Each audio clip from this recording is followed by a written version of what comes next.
చనిపోయిన తల్లి శవం పక్కనే 24 గంటలు ఏడుస్తూ కూర్చున్న ఒక పసివాడు.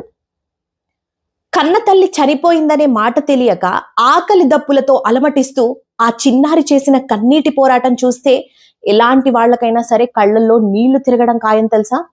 ఉత్తరప్రదేశ్లోని గోండా జిల్లాలో సమాజము ప్రభుత్వ వ్యవస్థల నిర్లక్ష్యాన్ని ప్రశ్నించే ఒక హృదయ విదారకమైన ఘోరం వెలుగు చూసింది.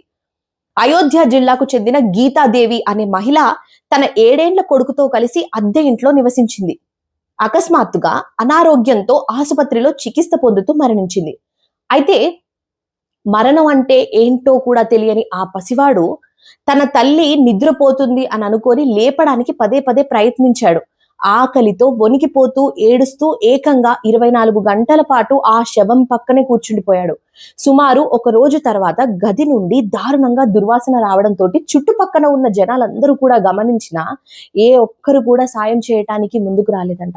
కానీ ఈ దారుణం స్థానిక హిందూ సామాజిక సంస్థల కార్యకర్తలకు తెలియగానే వారు వెంటనే ఘటనా స్థలానికి ఉరికి వచ్చి భయంతో ఏడుస్తున్న ఆ పసివాడిని బయటకు తెచ్చి కాస్త తినిపించి ఓదార్చారు.